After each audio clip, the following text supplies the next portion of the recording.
Servus miteinander bei Einmal um Chime. Ich habe heute wieder einen Special Guest bei mir und zwar habe ich die First Lady des Bavarian Rap bei mir, die Ria. Servus. Servus Felix, grüß dich. Freut mich sakrisch. Ja, mir auch total.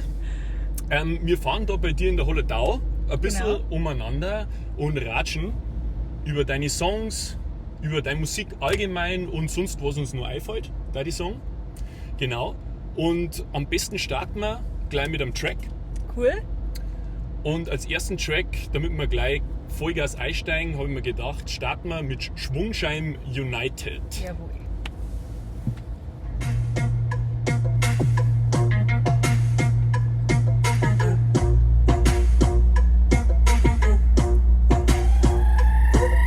Mit minimaler Mindestsang und maximaler Swag. Von Moabit bis Tunnel kontaktiert das ein Gerät.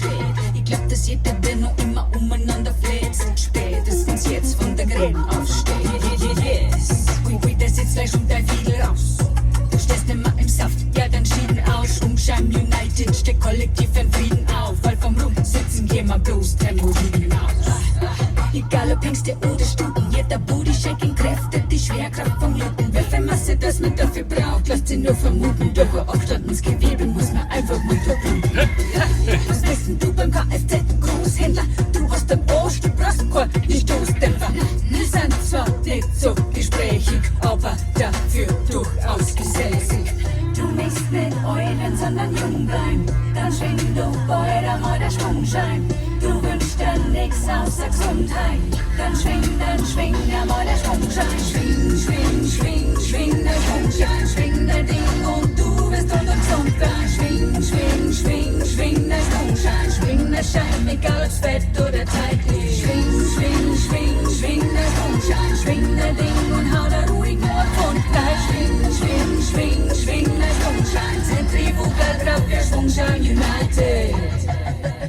Jawohl, sau cool. Cool, also man kann auch im Auto schwingen.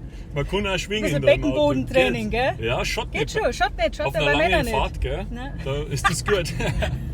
Ja, du, das Wort Schwungscheim. Ich denke da immer, in Bayern gibt es so viele Sprichwörter, die so eine Aussagekraft haben. Du sagst einfach nur Schwungscheim oder der Watschenbaum, ist auch so ein Klassiker. Und ich höre das so raus, ist das bei dir was, wo du das einfach ganz natürlich kommt oder wo man sagt, das sind einfach so Wörter, Sprichwörter, da lässt sich einfach perfekt ein Song draus machen? Also es gibt natürlich, weil ich bin ja da aufgewachsen in Niederbayern und das ist ein gängiger Begriff, so jetzt schwinge mal der Schwungscheim oder beweg dich mal. Ne? Also das haben wir in der Disco schon gesagt. Da früher in der Dorfdisco so mit 13, 14, 15, so, Kim, geh mal Schwungscheim schwingen. Also genau, also von dem her ist das eigentlich jetzt nichts, was ich erfinden musste. So. Ja.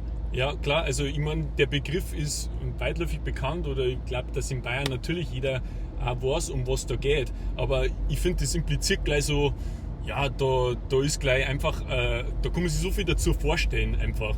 Ich sag mal, du kannst in jede Richtung irgendwie einen Track draus machen und ich merke das auch bei uns bei den Songs einfach, dass es dreht sich ganz oft einfach um dieses zentrale Wort, woraus dann ein kompletter Song entsteht. Ja, genau. Genau. Du, jetzt bei den bayerischen Sprichwörtern oder allgemein bei der bayerischen Sprache eben, das ist für dich was ganz Natürliches oder für uns was ganz Natürliches. Wie war das, als du angefangen hast mit der Mundart? War das für dich immer schon klar, dass du sagst, das möchte ich machen? Oder wolltest du schon immer, dass die Leute einfach von dir Mundart hören? Also da muss ich ziemlich weit ausholen, weil es war noch nicht immer so. Ne? Ich habe angefangen in der Schule irgendwie Englisch zu lernen, dann haben wir natürlich Hochdeutsch gehabt und ich habe da schon immer Musik gemacht und mit meiner Gitarre mitgeklampft und dann ging es darum, so jetzt machen wir für die Schulaufführung das erste Lied so. Und dann war das irgendwie in Kauderwelsch Englisch, aber ich kam nie drauf, dass man irgendwie vielleicht, damals war das total uncool, irgendwie was in Deutsch oder in Deutsch war Schlager oder geschweige denn in Bayerisch macht. Und dann habe ich tatsächlich in meinen jungen Jahren ein hochdeutsches Album produziert, also Deutschpop. Und dann hat man natürlich das R so ein bisschen rausgehört. Und dann hat es kein A&R genommen, weil er gesagt hat, ja, die Hamburger hören, dass das eine Bayerin singt. Und dann habe ich gesagt so, also ich sage jetzt das F-Wort nicht, also ihr kennt mich mal. you. Irgendwann kommt es.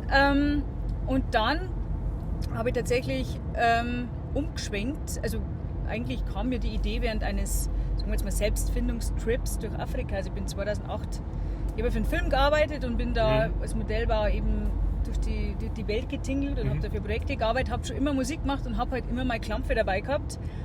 Und habe dann mal afrikanische Musik gehört und die haben diesen Kehlkopfschlag drin, wie beim Jodler halt verwendet wird. Ja. Und ich dachte, das kommt mir so bekannt von, auch die Sprache. Sie war in Namibia explizit unterwegs, ist so rund. Das könnte ja schon fast bayerisch sein. So man Bataman Jutuja in der Batera. Kennst du den Spruch?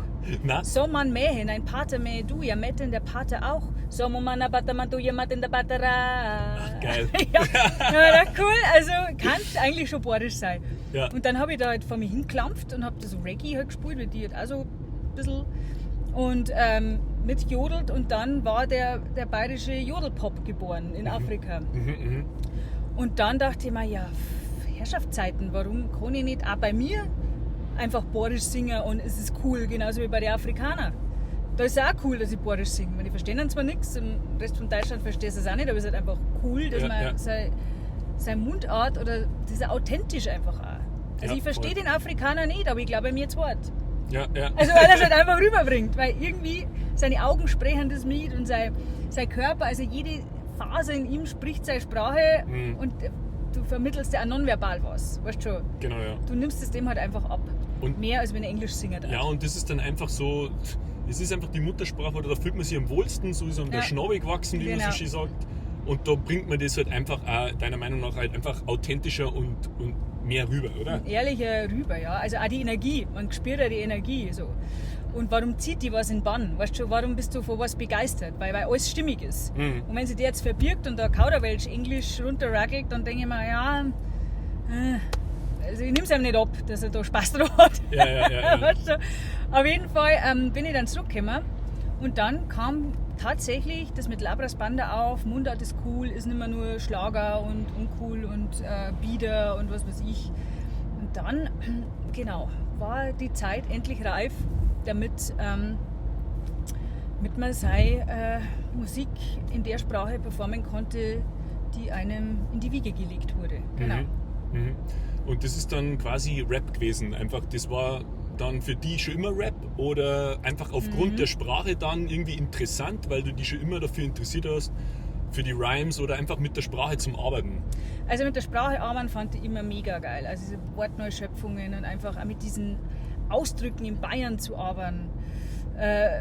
Also, wenn man zur Wurst Eitrige sagt oder weiße Pfetzer, Greiner, Wiener, weißt du, also man, die bildhafte Sprache ist halt einfach geil, dass die Menschen Bürstel sind, so, oder, weißt du, also die Vergleiche sind halt auch super, die du da einfach bringen kannst. Und mit dem habe ich schon immer gespielt. Ich habe tatsächlich mit Popmusik, das ist, wo ich herkomme, mit der Popmusik, ich war in Funkbands, in Reggae-Bands, in Rap-Bands natürlich, in Pop-Bands. Ich habe in Gospelchören gesungen, ich war in Musicals dabei. Ich habe in Volksmusikgruppen gesungen, ich habe in der Kirche gesungen, Kirchenmusik. Also ich habe wirklich alles abgerast. Ich habe auch Jodel-Workshops, ich habe in Jodelgruppen gesungen, dann in der Schweiz auch, habe da Workshops besucht, habe ein Stehgreifchor gelernt, wie man den aufbaut, à la Bobby McFerrin, wo halt einfach so eine Gruppe aus dem Stegreif Beat, Musik, ein Stück kreieren kann und einer rappt dann dazu zum Beispiel oder singt, wie auch immer. Auf jeden Fall habe ich mir alles angeschaut und alle Einflüsse, alles aufgesagt, was mit Musik zu tun hat, weil Musik ist so unglaublich breit gefächert. Klassik, ich liebe Klassik. Ich bin, wie gesagt, bei Musicals aufgewachsen, auch mit Country-Musik. Meine Mutter hat immer Country gehört und natürlich die deutschen Schlager, Sophia Loren und wie hieß die? Dalai Lavi. Dalai Lavi. Ja, die aussah wie Sophia Loren mit dieser Brille und diesen langen Haaren. Ja. Und die sahen mir aus wie meine Mutter und die habe ich geliebt. So. Das ist also Schlager, Deutschschlager damals gesungen. Ja. Genau, und diese ganzen Einflüsse, das habe ich mir halt alles zusammengepflückt, musikalisch, aber die Sprache ist tatsächlich immer bayerisch geblieben. Und du kannst halt, wie gesagt, mit dem Spulen, dann der schnelle Sprechgesang, das fand ich schon immer geil. Also ich habe ein schnelles Mundwerk und das war dann für den Pop irgendwann, der Pop war dann zu langsam. Weißt du, das hat dann, alles was ich sagen wollte, hat dann nicht reingepasst. Und dann hat es geheißen, ja, wir verstehen das nicht, das ist so schnell gesungen und das ist doch eigentlich ein ruhiges oder Popsong so. Und dann lag es irgendwann mal nahe, dass ich jetzt einfach mal da überhupf in das Genre, wo es am besten passt, wo man Text performen kann, eigentlich so viel man will und so schnell man will und Sachen sagen kann, die man sich vielleicht in andere Genres eher blumig verpackt. Genau, also man kann ganz viel Aussage und Message da, man kann es in jedem Song natürlich reinpacken, aber das Rap-Musik-Genre ist halt einfach prädestiniert dafür, dass wenn man viel durchgemacht hat im Leben, da einfach auch viel gerade raus verzeihen kann und richtig auf die Kacke hauen kann. Genau. Ja, das glaube ich. Und das Ganze im Bayerischen halt einfach auch noch ein Stück weit runder, oder? Ja, für mich auf jeden Fall runder und es ist halt außergewöhnlich, weil also ich höre viel Deutschrap, ich liebe es auch, vor allem auch von den Deutschrapperinnen und ich saug das alles auf, mir gefällt alles, aber natürlich hast du USP, wenn du das einfach in der Mundart, in deiner Sprache machst. Ja. So, das gibt es halt noch nicht. Also ich kenne tatsächlich keine fränkische Rapperin, Schweizerinnen natürlich, Österreicherinnen auch, wobei die ich kenne, halt auch dann in Hochdeutsch, mit ein bisschen Mundart drin, also ein bisschen den Slang, aber doch überwiegend Hochdeutsch dann rappen.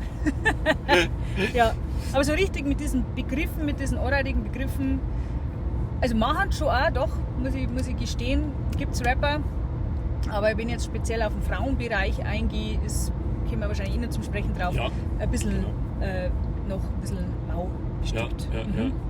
Also du als erste bayerische Rapperin sozusagen.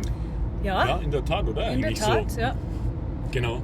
Und mit dem, ich habe mir dann natürlich überlegt, ja, warum bin jetzt ich die Erste? Warum macht das noch keine Frau? Ja. Ich meine, ich bin alleinerziehend, habe 2 Kinder, aktuell 2 Jobs, damit ich Kinder- und Musikprojekte durchführe, zu den harten Zeiten da jetzt. Aber mit dem, was ich jetzt mache, dass es wirklich durchziehe, also ich möchte auf jeden Fall Mütter, Frauen, Mädels, Alleinerziehende, Minderheiten, behinderte Menschen inspirieren, einfach an sich zu glauben, im Weg zu folgen und ihre Leidenschaft zu leben. Weil nur deine Leidenschaft, wenn du die lebst, ist das, was die am Schluss einfach glücklich macht. Weißt? Ja, und was für eine Bereicherung ist es, wenn jeder das tut, was er liebt, weil das ist eine Energietankstelle. Der kommt nicht heim von der Arbeit und ist fertig und platt und jetzt brauche ich Urlaub und mein Körper ist fertig, keine Ahnung, eine Kur, sondern wenn du das machst, was du liebst, gibt dir das Energie. Ja, und das haben viele nicht verstanden. Ja. So, ja, warum gehst du dann angeln nach der Arbeit? Wenn es deine Leidenschaft ist, werd halt Fischer. Ja. Also es ist nicht für es fehlt halt einfach oft die Inspiration und die Motivation und vor allem im Frauenbereich. Und jemand, der es vorlebt. Und jemand, der es vorlebt. Also es fehlen tatsächlich, im jungen Altersgenre, also im jüngeren Altersspektrum, gibt es jetzt die Rapperinnen tatsächlich, die vorleben, die sagen, hey, Frauen, supportet euch gegenseitig, inspiriert euch gegenseitig, helft euch gegenseitig, genauso wie die männlichen Rapper. Ja. Also die die da sind, unterstützt euch, featuret die, featuret den, nehmt es mit auf eure Konzerte und so weiter. Aber jetzt so im Punkto Mütter, weil als Mutter bist du halt extrem am Limit. Das glaube ich, oder auch als alleinerziehender Vater oder generell, man weiß, mit Kindern ist einfach eine Atombombe in die Familie geklatscht, weil es ändert sich alles. Und du musst dich halt nach denen richten und die kosten Energie und die verlangen Aufmerksamkeit und das ist ja berechtigt. Das sind einfach junge Menschen, die die Welt entdecken wollen und da gibt es nicht viele Vorbilder jetzt, die genau in dem Bereich, wo sie es haben, was machen. Viele Frauen, also ich bewundere auch sehr die Martina Schwarzmann, die sie eben auch durchzieht. Die hat einen super Mann an der Seite, der hat einfach, ich glaube 3 oder 4 Kinder jetzt mittlerweile nimmt, während sie auf Tour geht und es ist einfach, sie macht es. Aber wenn du halt jetzt wirklich alleine bist und wie viele Frauen sind alleinerziehend in Deutschland oder generell, das sind einige, die sich halt dann aufgeben und sagen, ich hab echt was auf dem Kasten, ich habe studiert, bin clever, ich kann das und das, aber ich habe einfach keine Energie dafür, weil ich meine 1, 2, 3, 4 Kinder jetzt da allein aufziehen muss und ich möchte einfach euch da draußen halt inspirieren. Macht es trotzdem, weil das ist ein Geschenk für alle. Und wenn es nur Minuten oder 2 Minuten oder 3 Minuten am Tag macht, es wird immer mehr werden, weil euch das so viel Spaß macht und Energie gibt. Also ob ihr jetzt einen Biobauernhof gründen wollt oder ein Waisenhaus eröffnen oder eure eigene Schneiderei oder was auch immer euch einfällt, Kinderhort eröffnen, macht jeden Tag ein bisschen dafür und träumt, visioniert das, malt es euch aus.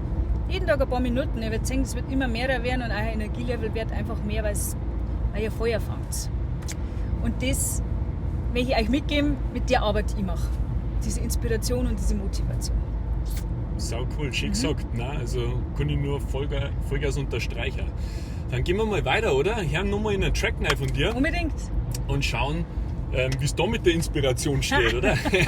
Und zwar der nächste Track heißt Hurstengurtelbur. Wie geil, ja.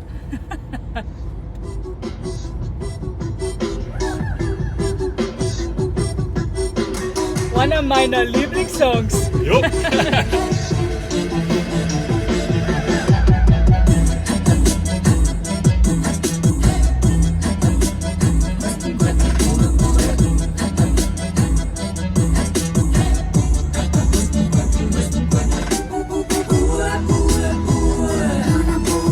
Geh zu deiner Mom, die bindet der Schuhbandel zu. Die Zeit vergeht im Nur, schau einmal auf die Uhr. Der Papa war schon voll, aber der Mama war's wirklich alles. Sie hat dir beim Aussuchen von deinen Hemden und Hosen noch nie enttäuscht. Legt dir daheim mit deinen Jacken aus, weil draußen wird's kalt. Du hast noch nie ein Unterpix waschen, aber gehst mit deiner Bix in Wald. Du magst kein Wald? Ja, glaubst du wirklich, dass außer deiner Mama noch irgendeiner anderen Frau wollt? Aber sorry, das ist dein Fach. Doch sie jeden Abend als wären sie im Kastel streiten zu müssen. Ist halt echt nicht einfach. Du sitzt am Band, geh mit dem Heubi-Grill auf dem Bambi. Mami ist ein Mann, geht der Umzug, dann Campi, Avanti, nimm mal den Campi. Heidi, Daddy, Varikante, war dir nicht so Hante. Wenn Mama da doch mal gerade ist, hat in ein und eine Tante. Du hast zwar nichts zum Song, aber Mama hört dazu. Sie ist einerseits ein Schuld, du aber meinst du doch nur gut. Eigentlich misst der Ruhe, doch dann packt die wieder die Wut. Du findest jetzt nichts gleich und tust, dann bleibst der Hurstengurtelbur.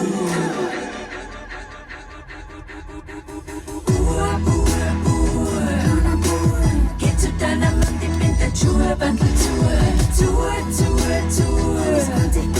Die Zeit vergeht im Nu, schau einmal auf die Uhr. Dein Lieblingsfarbe ist beige, weil du findest das einfach schön. Der behalst die Rentner besten mit. Jawohl. Yeah. Cool. Jetzt haben wir kurz umdrehen müssen, aber alles cool. Alles cool, haben wir gut gemeistert. Ein super Track, also persönlich finde ich auch also richtig, richtig geil, beatmäßig, auch der Wahnsinn, also super Stimmung. Und da möchte ich jetzt gleich drauf eingehen. Und zwar, wie machst du deine Beats? Und da speziell habe ich auch gelesen, dass du da auch viel mit Vocal Beats machst, so inspiriert vom Timbaland. Genau. Steht auch auf deiner Website. Ja. Und man hört das, du nimmst das richtig als Rhythmuselement da her in dem Track. Das Wort Bur quasi, also das ist so richtig, du machst da direkt einen Beat damit. Perkussiv, genau. Genau, sehr perkussiv und auch ganz viele Adlibs sind da am Start in dem Track. Und jetzt ist die Frage, machst du das alles selber? Wo kommt das her? Wie arbeitest du da einfach so an der Musik? Genau, also ich habe Ende 2019 beschlossen, so, jetzt fangst Musik wieder an, fangst zum Rappen an. Du kannst keine Beats produzieren, wer machst das. Aber du kannst singen. So, singen, rappen, das geht. Dann habe ich zufällig, keine Ahnung, Instagram oder was, so eine Werbung für Masterclass gekriegt, Timbaland, also Musikwerbung kriege ich immer. Der sagt ja, wie man Beats produziert, bla. Und dann habe ich mir dieses Paket geholt und habe dann tatsächlich seine Masterclass mir da angeschaut, das ist ziemlich gut produziert gewesen, wie er mit Beats anfängt und er macht das nur vokal. Also der stellt sich hin und fängt halt an, Beatbox-mäßig, das mache jetzt ich nicht, ich habe halt mehr Melodien im Kopf und auch die Wörter perkussiv zu verwenden. Also du da, du da, du da nicht, wie auch immer. Also er hat das einfach auf Englisch gemacht und auch die Stimmen übereinander gesetzt. Ich meine, das hört man bei seinen Produktionen, dass da ganz viel Vokal gemacht wird. Und auf das, also er hat das arrangiert schon komplett, hat eine Taktung vorgegeben, ob es jetzt ein Reggae ist oder was weiß ich, die Beats, die BPMs hat er vorgegeben. Und alles mit Stimme draufgesetzt. Dann hat er die Stimmen gepitcht. Also, boom, hast du den Bass dran, wenn du bum, bum, bum singst und pitchst das runter, dann hast du automatisch bum, bum, hast den Bass drin. Ja. Dann halt höher pitcht, dann hat er verschiedene Effekte drauf, dass es halt wie ein Vocoder anhört, wenn du la hast, dann Vocoder oder irgendwie was drin. Und hat mir das abgeschaut und mir gedacht, geil. Also das ist ja do-it-yourself absolut. Und dann habe ich mir Logic zugelegt, einen Computer gekauft, ein Mikrofon zugelegt, habe dann noch in der Mingerer Modern Music School noch Produktionsunterricht genommen. Aha, ja. Dass ich zumindest weiß, wie man die Spuren anlegt und das einschaltet und sich recordet. So. Ja. Und genau, und habe dann angefangen, eben Vocal Layouts zu machen. Und dann habe ich mit Fabian zum Arbeiten angefangen. Frischmann Fabian, alias Harrison Fiat, heißt er als Produzent. Einer von den Dicht und Ergreifend Jungs oder der Produzent von Dicht und Ergreifend.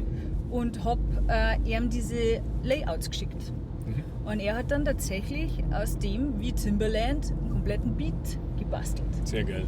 Und hat halt meine Stimmelemente hergenommen, die Chöre, und hat halt seine Idee mit einfließen lassen, was man da draus machen kann. Und so entstehen halt diese geilen Beats. Ja. Also ich liefert dem halt was, also das wären eigentlich die geilsten Songs, wo ich ihm was liefert und er macht dann da draus, also er nimmt dann komplettes Perkussive raus und baut zu den Stimmsachen, die er hat, einfach die Beats dazu oder wie gesagt, verwendet halt ein paar Chöre, ein paar Ausschnitte, balla balla laba laba, das verwendet er halt und schneidet es mit rein.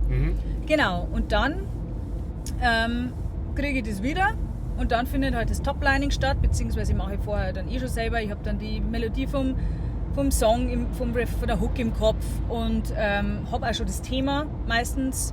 Ja. Schwing der Scheim oder ich stehe auf Bass. Ba, ba, ba, ba. Genau. Und dann geht halt das Texten und Songwriting, also jetzt Textpressung geht dann los. Und das Arrangement auch so ein bisschen, wo macht man was, wie lang werden die Parts und so weiter. Und es geht eigentlich relativ zackig alles. Und dann ist der Song geboren. Fabian haut noch seinen Endschliff rein, dann geht es in die Mischung und dann geht es ins Mastering und dann ist es fertig. Sehr cool. Ja. Also das ist echt ist wirklich was mich auch persönlich sehr interessiert, ist einfach wie die Leute rohgängen, weil da hat jeder so eine unterschiedliche Herangehensweise und jeder das, wo er halt stark ist. Ja. Weil du hast vorher schon erzählt, was du alles gemacht hast an Vocal Training und was du alles schon gemacht hast, in Chöre gearbeitet und so weiter.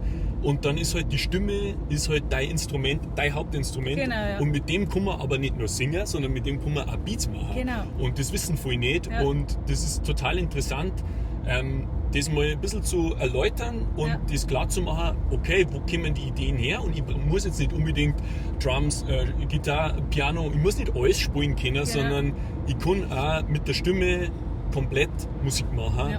Und natürlich wird das immer noch verschönert und ausgebaut, aber die Grundidee sind Vocals und das ist echt super interessant. Auf jeden Fall. Also es gibt ja mittlerweile schon Programme, wo du nein singst und dann so geschäbert. Oh nein! Oh je, haben wir einen Storschlag abgekriegt? Haben wir schon einen Storschlag abgeschickt. Oh je. Hat sich schon einen Schlag verpasst. Hat sich schon wieder rentiert, Felix. Er hat sich schon wieder rentiert. In der Holidau, hey. Mit gedreckerten Straßen da. Scheiße. Scheiße. Was für eine Versicherung zahlt das jetzt? Ich muss meiner Schwester beichten, das glaube ich, das ist eher noch eine schlimmere. Nein, Mann, das passt alles. So Gut. schlimm ist, Ja. Der Riss geht schon durch, schau. Von gleich fällt die Kamera nein, raus. so schlimm ist es nicht. Das sehen ja die Zuschauer nicht. Gott sei Dank, Gott sei Dass wir Dank. gleich ohne Scheim da stehen. Oh. Ja, das kannst du vielleicht dann mitkriegen, wenn Das es dann schon, soweit wenn die ist. Kamera umfällt. Ja, du, dann, genau, wo waren wir stehen geblieben? Genau, dass es also mittlerweile schon Programme gibt, wo du halt einfach A rein singst und dann macht das automatisch schon Bassdrum. Wo du halt einfach schon deine Rhythmik einfach nur mit Stimme vorgibst und kannst das Instrument eingeben und dann, ja, oder halt Strings, wenn du dann singst, kommt automatisch schon der Akkord, der halt mitten aufgeht und runter geht. Also da gibt es jetzt immer mehr in puncto Stimmlayouting. Genau, Ja. ja. Na, super interessant, weil halt einfach die Musiker heutzutage halt alle irgendwie ein bisschen produzieren. Es ist nicht mehr so, dass man pauschal ins Studio geht, sondern man kann viel im Homestudio machen. Du hast ja auch ein kleines Homestudio daheim und da geht oft mehr, als man meint eigentlich so. Ja. Oder man ist halt dann kreativ nicht gebunden, sondern man kann das dann halt einfach ein bisschen freier daheim halt auch rüberbringen und dann weiterentwickeln. Ja, vor allem, du bist halt auch unabhängig. Also ich bin ja so ein Verfechter von Unabhängigkeit, Selbstständigkeit, vor allem halt für Frauen, aber auch für uns Musiker. Also wir müssen uns unabhängig machen von Labels, von Plattenfirmen, auch von Veranstaltern, Bookern, wir müssen selber jetzt aktuell sehr ideenreich werden, wir müssen ja selber zu Unternehmer werden, wir müssen selber Musikmarketing schon fast studieren, man muss schon Online-Marketing, man muss halt alles kennen und eben auch was die Produktionen betrifft, du siehst ja in deiner Kreativität nicht eingeschränkt fühlen, die möchten jetzt nicht auf 3 Bandmitglieder warten, wenn ich eine Idee habe. Ja. Weißt, und dann ist an der Zeit einfach, dass wir für uns kreativ werden und sagen, okay, was für Möglichkeiten habe ich? Ich habe die und die Ressourcen, ich kann mit dem arbeiten, da wird es sich in Gottes Namen irgendwas geben, um das umzusetzen. Und wie gesagt, es gab ja schon die Loopstation, wo du halt drüber geleiert hast, wo du halt selber mit deiner Stimme arbeiten hast können. Und es gibt auch Computerprogramme, wo du das einfach direkt dann im Rechner hast und nicht irgendwie. Aber da haben schon viel rumgespielt früher, eben mit nur vokale Geschichten. Da habe ich Dub FX, hat mir gefallen, und jetzt Alisa Holle gemacht hat das auch. Eben, ist Rapperin bei Ohne Uns mit dabei ist. Die macht auch ganz viel mit ihren Live-Loops und Stimme, finde ich super. Perfekt. Genau, also von dem her, meine Lieben, ihr könnt da extrem kreativ werden und wenn ihr auch bloß Schlagzeug spielt oder, fangen wir mal da so. Zurück, so, gut, genau. Ja, sehr gut. Was auch immer, also es gibt mit Sicherheit bestimmte Programme, wo du die verschiedenen Hi-Hats mit irgendwelchen Akkorden belegen kannst und dann kommst du lalalala. Ja, also Kreativität ist gefragt zu jeder Stunde des Tages, sage ich jetzt einmal. Und wenn man, du hast ja einen Drang in dir, du hast eine Idee und also es ist immer gut, wenn man Leute zusammenarbeitet, die besser sind wie einer selber. Weil ein Regisseur natürlich macht einen Film, aber er dirigiert ihn und er weiß, wen er haben möchte an der Kamera, der hat die Vision im Kopf. Und wenn du die Vision von einem Song hast und weißt, wenn du brauchst, damit der so klingt, wie du im Kopf hast, dann holst du die Leute. Sagst so, du spielst jetzt die Bassline, die habe ich da schon eingesungen. So, und du spielst jetzt das. Also fangst an, das zu orchestrieren, aber vorher braucht es die Vision im Kopf davon. Genau.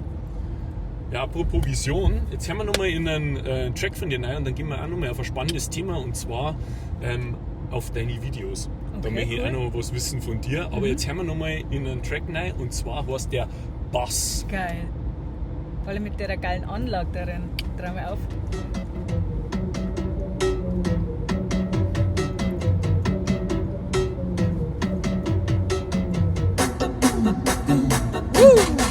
Ich steh auf Bass. Geil. Ich steh auf Bass. Ich steh auf Bass. Ich steh auf Bass, wer ohne Bass ist mir das voll zu lasch. Bass, wir brauchen Bass. Oder deine roten Rosensportler, deine roten Typen. Das einzige Rote ist bei mir der Pegel von meinem Bass, weil der muss pumpen. Du möchtest mich unten rum erkunden, dann sag ich dir eins, ich hab das Wort unten erfunden. Ist mit mir in 7. Hemm hinauf, muss das mal ganz weit runter. Du traust dich nicht so ganz, weißt man's da unten ist jetzt unwahr. Immer nicht zwei Gefeier und ja nicht ein Luftschutzbunker, sondern da hier obi, wo am ganzen Tag der Bass bumper. Nicht nur am Tag, sondern auch in der Nacht. Mein Nachbar, der schüttelt an Hass. Jetzt glaub ich, heute der erfasst. Fast, alles was ich brauch ist das meiste Geld, ich will für Boxen ausgeben, den Rest hab ich einfach verprasst. Sein Blick auf mein Konto will ich Glas. Aber Hauptsache Schäfer, der Bass.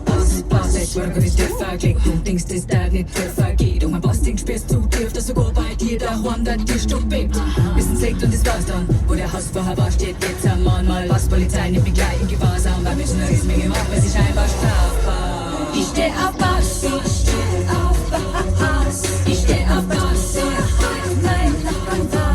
Ich steh auf Bass und ganze Nachbarschaft. Ich steh auf Bass, wer ohne Bass ist mir das voll zu leicht.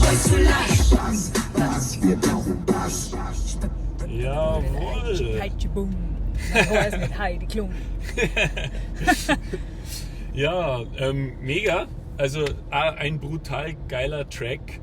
so ein bisschen Hommage an das Bo mit dem Sample Ja. drin. Hammer. Mit dem habe ich viel telefoniert. Echt? Weil es ist ja heutzutage so mit der ganzen Digitalisierung, dass die natürlich, wenn du das uploadest bei dem Digitalvertrieb, natürlich scannen, was da drin sein kann, was halt bekannt ist. Ja, genau. Und dann haben mir die angeschrieben und gesagt, sie veröffentlichen den Track nicht, ich brauche die Genehmigung für dieses Sample. Ja. Auf jeden Fall habe ich das Gott sei Dank vorher schon geholt, weil von meiner Freundin, der Mo, ist ein guter Kumpel von Das Bo. Ah. Der Kumpel von Das Bo. Auf jeden Fall, ich habe das dann den Track geschickt und Text und bla bla und hat die Anfrage und die haben das dann weitergeleitet und auf einmal macht es blingelingeling, Telefon und dann, ja hallo? Ja hallo? Ist ja gewesen, Droh. Das Bo! Wieso? Nee, wirklich, oder? Ja. Also wenn jetzt kein Corona wäre, hätte ich nicht angerufen. Ja, geiler Track. Kannst du haben. Sag ich brauche eine E-Mail, weil das muss ich bestimmt verschicken, die Genehmigung. Ja. Ja, kriegst du. Dann haben wir uns ein bisschen geredet. Und dann hat er mir tatsächlich geschickt. Sau cool. Bestätigung und so, jetzt gibt es den Song, weil sonst hätten wir das Sample wieder raushauen müssen. Aber Ja. Also hier das ist wisst ja- ihr Bescheid, liebe Musiker. Sample Clearing wichtig, weil es geht jetzt gar nicht mehr leicht aktuell. Es werden jetzt einige dann schon feststehen. Ja, das ist ja Genau. dann ein richtiger Ritterschlag schon gewesen, auch, Ja, oder? geil, echt. Ja, sehr geil. Also das passt da so cool rein. Und das Video zu dem Track, das ist der Oberhammer. Also wirklich das müsstest eigentlich, neben der Musik müsstest eigentlich nur Videos Ja, produzieren. das ist eine Leidenschaft von mir, absolut. Ich kann nur Videos machen. Ich liebe Videos drin. Also absolut. das war wirklich so originell und cool gemacht und das bringt das Feeling von dem Türlich-Türlich-Video Ja. auch mit rein, mit dieser fetten Anlage, wo der DJ dann steht und Ja. so. Und dann aber komplett in deinem eigenen Style. Ja. Wie kommst du dazu, dass das da bei der Ziegelei drast Ja, auf dem Gelände? das war alles wieder Zufall. Also wir wollten eigentlich ganz was anderes machen. Und mein Videomann, Studio Seidel in München, der Flo, mit dem habe ich dann, also der hat die wahnsinnigsten Ideen einfach. Und dann habe ich gesagt, ja, ich weiß nicht, was wir machen. Und dann habe ich ihm Fotos geschickt, sage, ja, übrigens, wir haben noch die Ziegelei da hier, Location, das war nicht weit weg. Und ja, übrigens, wir haben noch Firma Hikes in Mainburg, die haben noch so einen Fuhrpark, so Feuerwehrautos und Zeige. Es kam alles eins aufs andere irgendwie. Wir wollten eigentlich ganz was anderes machen. Und dann habe ich ihm erst so Fotos von diesen alten Autos, weißt du, diese Cadillacs und Zeug, kann man ja voll diese Ami-Karren sammeln. Dann meinte er, ja, du Bass, braucht man schon. Und dann sage ich, ja, übrigens, da gibt es noch dieses Feuerwehrauto bei Firma Hikes, haben wir ein Battle geschickt. Und das brauchen wir, das ist fett genug, das nehmen wir. Und kann das die Leiter ausfahren und bla bla. Sag, ja, alles kann das. Und dann haben wir uns halt tatsächlich diese Harley und das alles ausgeliehen. Ja, ja. Dann ist er nicht weit weg in die Ziegelei, einfach dreist reingefahren und gesagt, wir drehen da jetzt. Also nein, wir haben schon Genehmigungen Ja, ja. gebraucht, aber das war halt so, ja, ihr müsst da anrufen. Wir so, nein, wir fahren einfach rein und fragen, was sollen wir da lang anrufen?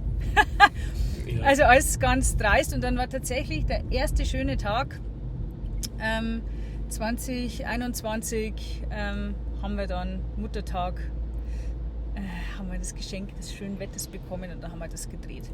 Und genau, also wie gesagt, alles kam aufs andere und dann hat der Flo gemeint, ja, da brauchen wir noch irgendwie so ein Soundsystem, so eine fette Anlage. Dann haben wir auch noch rumtelefoniert und dann kam er eben über meinen Tontechniker an den Delian Soundsystem aus Freising. Und dann habe ich da angerufen und habe gesagt, du, wir brauchen ein Soundsystem. Kannst du das aufbauen fürs Video? Sag ich, das muss da hin. Und dann haben sie gemeint, ja, wir sollen schauen, wenn er da am Sonntag erwischt. Und dann haben sie angerufen und gesagt, wir haben jetzt so ein Jahr lang nichts gemacht. Wir kommen jetzt und bauen unser Ding auf. Und dann haben die halt die Fotos gekriegt und alles. Und so kam eins zum anderen, weil halt jeder einfach Bock wieder gehabt hat, was zu machen und sich kreativ zu entfalten und die Tänzer zu tanzen und die Videoleute zum Filmen. Und das Feuerwehrauto wollte auch mal wieder raus und so. Ja, ja. Genau, und dann kam eins aufs andere und der Flo kannte dann eben noch die Claudia Engelmann und die ist alte Freundin von ihm und ist Stylistin bei der Vogue tatsächlich. Und die hat dann von einem jungen Designer, der eben so Abschlussarbeit gerade gemacht hat für Shooting, die Klamotten geschickt. Die haben wir dann aus Barcelona seine Klamotten geschickt, die ich dann für den Dreh anhatte. Es war alles über Kamera und alles Ja, über Wahnsinn.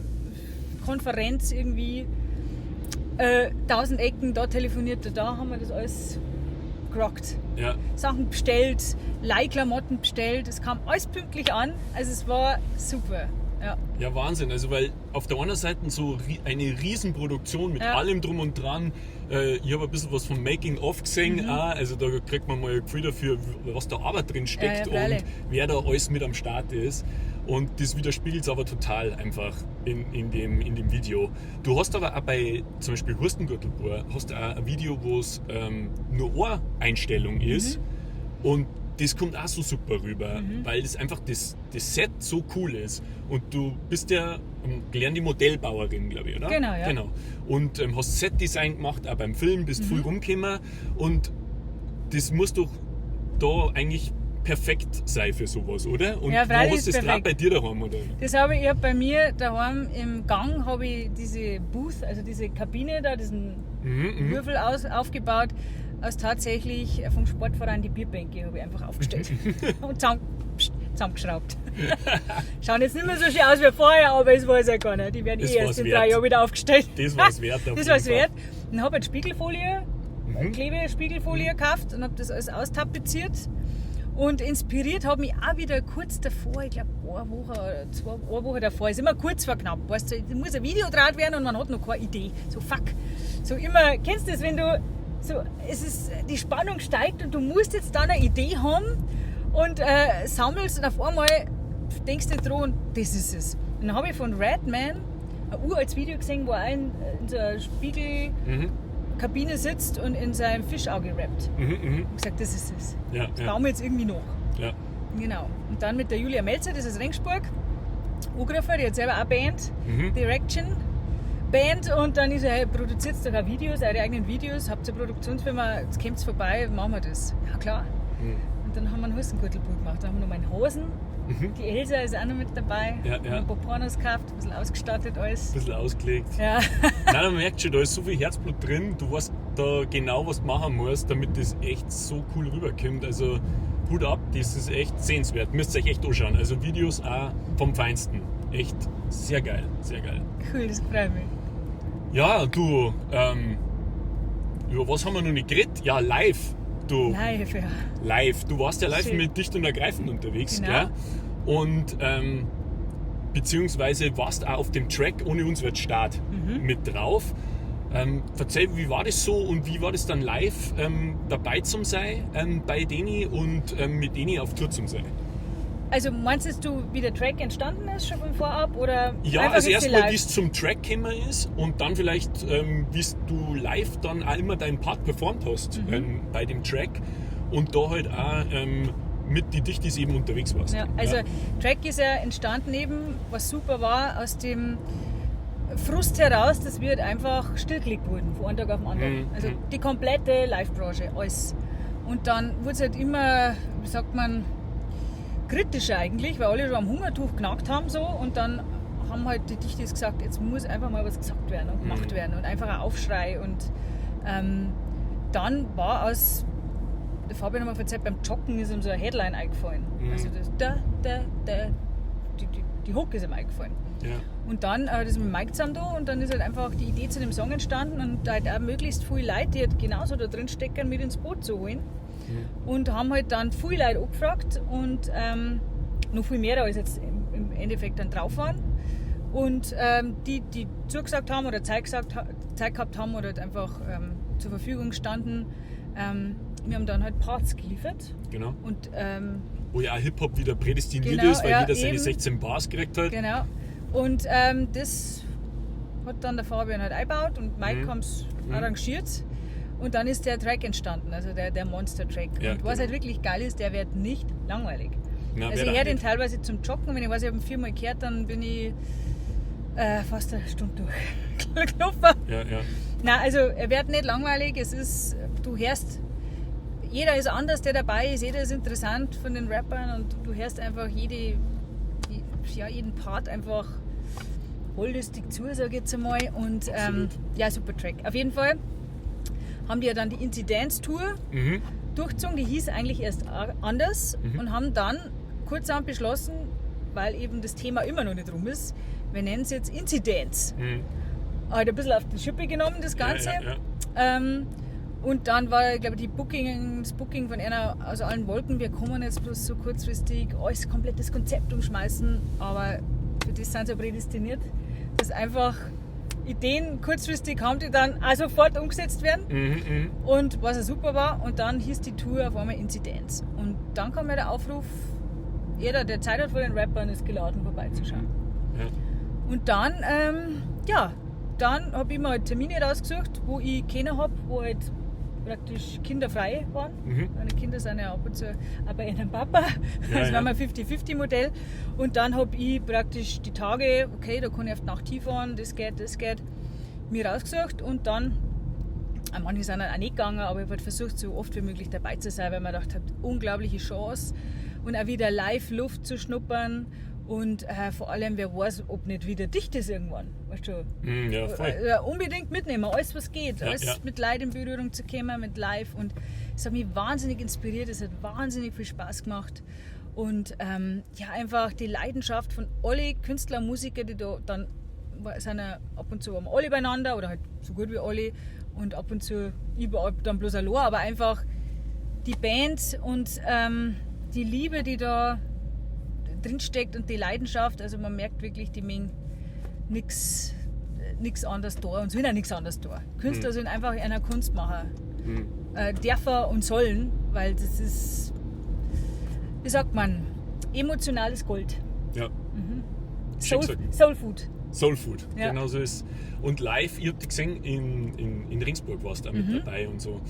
Und ich hab dich gesehen, ich glaube deine Mädels waren auch auf der Bühne dann am Schluss und so. Ja. Und das war total cool. Und ich habe auf Instagram, um jetzt das Thema vielleicht nochmal so ein bisschen aufzugreifen, weil es gerade passt, ich habe auf Instagram gesehen, du hast einmal du hast da ein Zitat in einem Text von dir hast du geschrieben, jetzt muss ich kurz spicken, und zwar hast du geschrieben, lieber Lego im Backstage als wie ein kaltes Bier. Ja.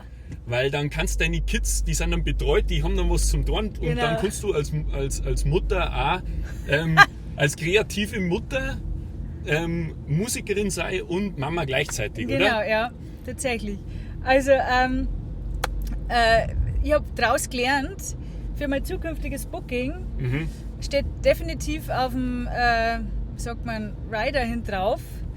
Ich verzichte auf 150 € Wodka im Kühlschrank, lieber für 100 € einen Babysitzer und für 50 € Spielzeug. Weil dann, also meine Kinder hat das wahnsinnig viel Spaß gemacht und es ist auch außergewöhnlich, wenn du deine Kinder da mitnehmen kannst und die sowas mitkriegen und einfach die Kreativität, diese Leidenschaft und einfach die ganzen tollen Menschen, die da dabei sind, das kann nur Bereicherung sein. Vor allem waren die auch eingesperrt jetzt monatelang und einfach das Freiheitsding und die waren begeistert. Das war ein Schütze auf und mit. Und habe mir natürlich dann auch viel Gedanken gemacht über Innovationen in dem Musikgenre, in puncto Familienfreundlichkeit und Frauensupport und Muttersupport vor allem. Und kam dann halt auf so Ideen, ja, also Trailer generell war nicht schlecht, so ein Anhänger, so ein Wohnwagen, der dann einfach hingestellt wird. Hey, vielleicht machst du jetzt so eine Wohnanhängervermietung auf für eben Veranstalter, die Frauen im Programm haben mit Kindern. Und dann haben wir aber sämtliche Veranstalter gesagt, ja, so viele Frauen haben wir nicht. Die eine Frau, die dabei ist, die kriege bei mir in der Wohnung unter. Dann habe ich gesagt, was? Ihr habt in all die Veranstaltungen und Festivals bloß eine Frau immer dabei und das Kind nimmt dann der Veranstalter mit in seine Wohnung. Oder was weiß ich, die Oma kommt mit. Und dann haben wir gedacht, dann rentiert sich natürlich meine Vermietung nicht. Dann, vielleicht kann man einen Fernseher hinstellen oder irgendwie einen Raum und blau. Und vielleicht war ja mal irgendwie so eine Abtrennung nicht schlecht, dass man nicht jeder auf meinen Nackten anschauen kann, wenn ich mich halt da hinten mal umziehe. Also ich habe dann wirklich teilweise unter der Bühne, also jetzt nicht bei der Tour, aber ich habe dann selber auch noch gespielt, ein paar Gigs, wo halt auch gar nichts da war, null Infrastruktur für Frauen, schon gar nicht mit Kindern, habe ich mich dann unter der Bühne angezogen, weil wir waren zwei Frauen, also ein paar Tänzerinnen noch dabei. Dann sage ich, ja, wir müssen jetzt leider da unten uns unter der Bühne anziehen, weil das ist das Einzige, was abdeckt ist, dass uns keiner sieht. Und dann, gibt es eine Steckdose für den Föhn? Und ich so, gibt es eine Steckdose für den Föhn? Veranstalter? Nein, ich kann jetzt da nichts abstecken von den Steckdosen, wo da sind, weil da steckt die ganze Anlage drin. Und ich so, mein Gott, also nächstes Mal bringen wir uns ein Aggregat mit für uns dann, für den Lockenstab und so. Also ich habe bloß gelacht und habe mir gedacht, das gibt's ja nicht. Wir sind 2022 schon fast und das wird immer noch nicht beachtet. Ich meine, wir sind die Hälfte der Weltbevölkerung und wir werden einfach vergessen. Grundsätzlich. Und dann denke ich mir halt, wenn die Frauen nicht da endlich das Mai aufmachen oder generell wir mehrer wären und uns da auch zusammen dann, oder es auch vielleicht in dem Bereich mehr Veranstalterinnen gibt, Tontechnikerinnen gibt, Produzentinnen gibt, wo halt einfach für sowas ein Auge haben, dann wird sich doch auch nie was ändern, weil der Mo kommt nicht drauf, wenn man es ihm nicht sagt. Ne? Und auch von dem her, Frauen, macht euch Mai auf, sagt, was ihr braucht, äußert eure Bedürfnisse, ne? Sprecht, kommuniziert, die können das nicht riechen, habe ich festgestellt. Genau, und ja, also wie gesagt, die Tour war in jede Richtung inspirierend. Sowohl wieder auf der Bühne zu stehen, seine eigenen Touren zu spielen, sein eigenes Ding aufzubauen und aufzuziehen, weil es einfach so viel Spaß macht. Ich liebe es zu tun, vor Menschen einfach zu spielen und die zu begeistern und natürlich aber auch meine Kinder dabei zu haben. Ich möchte sie bei mir haben, ich möchte sie nicht irgendwo parken und sagen, ich grenze die aus von dem, was die Mama liebt zu tun. Also die sollen das dann schon mitkriegen. Ja. Na, super. Also deswegen, das ist mir so im Gedächtnis geblieben, dass du da dir richtig Gedanken gemacht hast. Wie kann man das verbessern und wie bringt man das unter einem Hut, damit man sich da nicht so auseinanderreißen muss, sondern dass man es einfach doch zusammenbringt und ein gutes Gefühl dabei hat, weil das ist jetzt so, ich war ja da nur 3 Minuten auf der Bühne, ne, bei dem Song, ohne uns, wo ich da mitperformt. Genau. Und dann weißt du ja nicht, was machen die jetzt in den 3 Minuten. Gut, ich habe es immer zum Tontechniker, also zum Monitormischer hingestellt, haben sie dann schon kennt. Ja. Aber wenn du es nicht weißt, dass der wirklich dann auch da schaut, dass die da stehen bleiben, wo fallen sie jetzt drüber, was für Kabel ziehen sie raus, was passiert, fällt die Bühne zusammen, weißt du, ziehen sie irgendeinen Schnirl. Du weißt es nicht, was die für Schabernack im Kopf haben. Und von dem her war es schon cool, wenn man so einen Raum weiß oder eben der Veranstalter sich um jemanden kümmert oder man sagt, man bringt jemanden mit, der sich halt mit denen einfach irgendwo zurückziehen kann oder halt die da mitnimmt, speziell abgegrenzter Bereich, wo sie halt zuschauen können. Und das muss halt mehr auf dem Schirm. Und, meine Lieben, was mich sehr inspiriert hat auch noch, war die Doku von Pink, All I Know So Far. Die ist wirklich krasse Rockbraut, die halt auf Tour ihre 2 Kinder dabei hat. Natürlich ein Mo auch noch, aber diese Doku hat mich extrem inspiriert, dass es möglich ist, eine Hammer-Show abzuliefern. Die hat 225 Leute unter sich, die es halt einfach dirigieren muss und so weiter, ein komplettes Tourteam und nur 2 Kinder. Das heißt, die geht von der Bühne, hat sofort ein Kind auf dem Arm, das andere an der Hand und geht im Backstage, zieht sie um und dann muss mit den Kindern spielen. Also es ist brutal. Also die Frau habe ich extrem, also die bewundere ich extrem. Und die gibt es, die Vorbilder. Und die möchte halt für unsere Ladies super. Auch eins werden. Finde ich ganz stark und ich glaube, da bist du auf dem besten Weg, das zu sein. I keep on doing it. Ja. Ja, cool. Du, dann darf ich jetzt mal sagen, dann gibt es jetzt noch ein Special. Oh ja. Und zwar, dann bauen wir das da ein. Und zwar gibt es jetzt nur einen Track, den noch keiner gehört hat von euch. Und da spielen wir jetzt mal rein. Und da hören wir in den Track rein. Und der Track heißt... Der heißt, dem Allgemeinzustand angepasst, Balla Balla. Balla Balla. So. Ab geht's.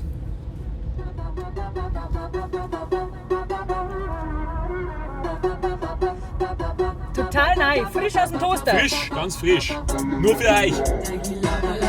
Mach mich so balla balla, Dagi laba laba, mach mich so balla balla, Dagi laba laba, mach mich so balla balla, Dagi laba laba, mach mich so balla balla.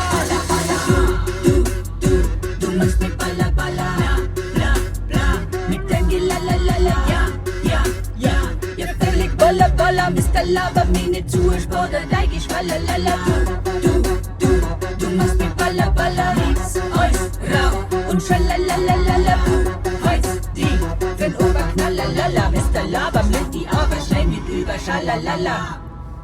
Du rittst wie ein Wasserfall, doch ist fetter der Fluss. Bist zu prall wie ein Basketball mit aufgeschwollener Brust. Kriegst von mir nur einen Korb, der Stuss ist wie ein Blinddarm. Und nicht wie ein Kopf, heiße Luft und nix dahinter. Ja, ich sag willkommen nicht für uns vorwärts, klar Fenster. Fühlst die auf wie ein Glocken, doch ich hab schon 2 Kinder. Fühl die ausgelutscht wie ein Weißwurst, ausglaubt wie ein Brezen. Der Senf ist mir so scheißwurscht, ich spack gleich übern Dresen. Wir kämpfen schon so lang, wie lang soll das gehen? Ich lass mal nix sagen, ich hab ein Problem, werd schon völlig blem, von deinem Geflenn. Das sag ich ganz schnell, bye, auf nimmer Wiedersehen. Laber, mach mich so balla, deine Laber, mach mich so balla, deine Laber, mach mich so balla, deine Laber, mach mich so balla.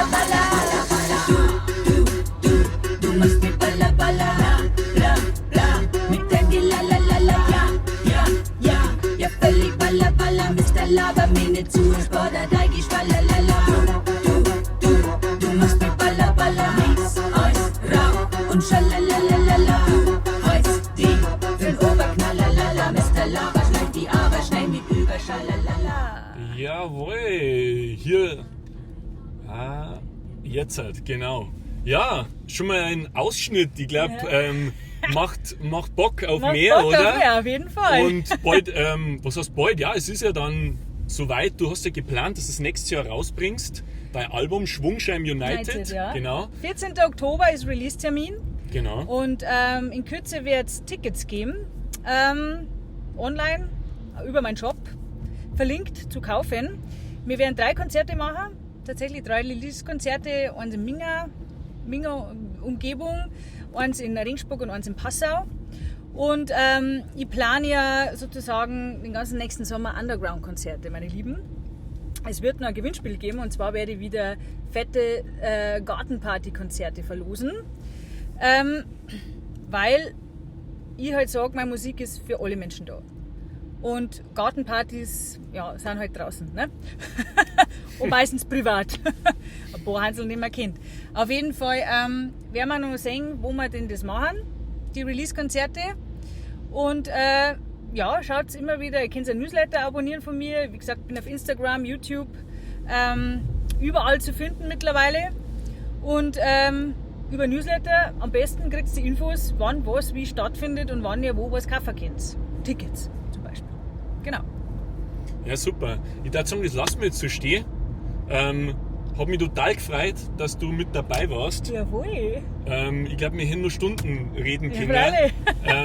Ja, Umso schöner. Es hat mich wirklich total gefreut. Danke, dass du dabei warst. Und Herz ist euch auch, die Ria. Und das neue Album dann, Schwungscheim United, ist Pflicht, die Song. Und auch die Videos auschecken. Die sind Wahnsinn.